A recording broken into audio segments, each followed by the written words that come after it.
Shalom, sahabat yang baik hati, salam sehat selalu bagi kita semuanya. Marilah kita bersatu di dalam doa. Kami memuji memuliakan Engkau, ya Allah yang maha baik di dalam Yesus Kristus. Kami bersyukur untuk penyertaan-Mu di dalam hidup kami. Kami membuka hati dan pikiran kami, ya Tuhan, di dalam merenungkan firman-Mu. Penuhi hati dan pikiran kami dengan firman-Mu, ya Tuhan. Amin. Firman Tuhan bagi kita pada hari Minggu ini tertulis dalam Markus 9 ayat 2 sampai ayatnya yang ke-9. Kita baca di tempat kita masing-masing secara lengkap. Saya baca ayatnya yang ke-7.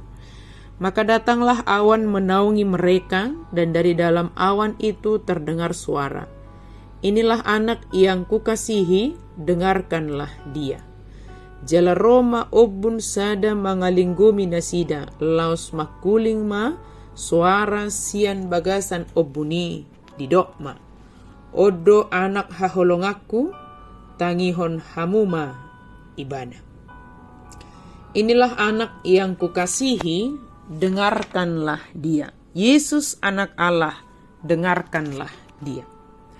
Yesus dimuliakan di atas gunung dan disaksikan oleh murid-muridnya, yaitu Petrus, Yakobus, dan Yohanes. Pemilihan mereka mungkin lebih siap untuk menyaksikan transfigurasi Allah yang dimuliakan di atas gunung oleh Allah. Transfigurasi itu menunjukkan sifat ilahi Kristus. Suara Allah yang muncul di awan yang memuliakan Yesus melebihi Musa dan Elia sebagai Mesias yang telah lama dinantikan dengan otoritas ilahi penuh. Musa mewakili Taurat dan Elia mewakili para nabi. Penampakan mereka menunjukkan bahwa Yesus adalah penggenapan dari hukum perjanjian lama dan dari janji-janji nubuatan. Yesus bukan reinkarnasi Elia atau Musa. Ia bukan hanya salah seorang nabi.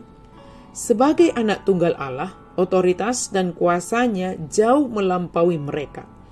Banyak suara yang berusaha memberitahu bagaimana kita hidup dan mengenal Allah secara pribadi. Beberapa di antaranya berguna, namun banyak yang tidak berguna. Kita harus terlebih dahulu mendengarkan firman Tuhan, baru kemudian mengevaluasi semua otoritas lain dalam kaitannya dengan penyataan Allah.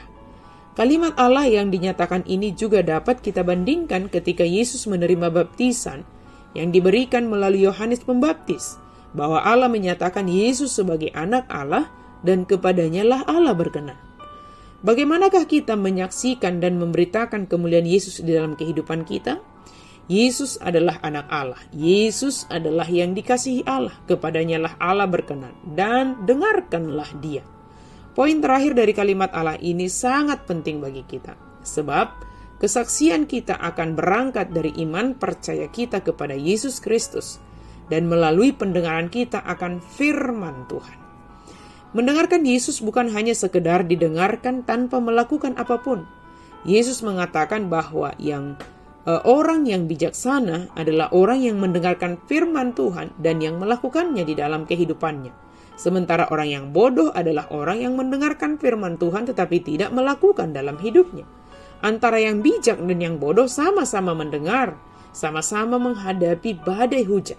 Tetapi perbedaannya adalah antara melakukan dan tidak melakukan. Kita sebagai orang yang bijaksana mau mendengarkan firman, mendengarkan Yesus. Kemudian kita melakukan apa yang diperintahkan oleh Yesus. Melakukan apa yang kita dengarkan dari Yesus melalui firman-Nya, akan dengan sendirinya kita memancarkan cahaya kemuliaan Yesus yang berkuasa atas kita.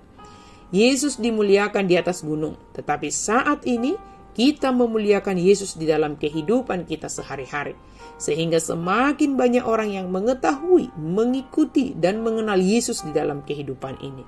Muliakanlah Yesus, percayalah kepadanya, ikutilah perintahnya, dengarkanlah dia dengan sepenuh hatimu, dan taatlah hanya kepada Yesus. Amin. Mari kita berdoa. Terima kasih Tuhan untuk firman-Mu.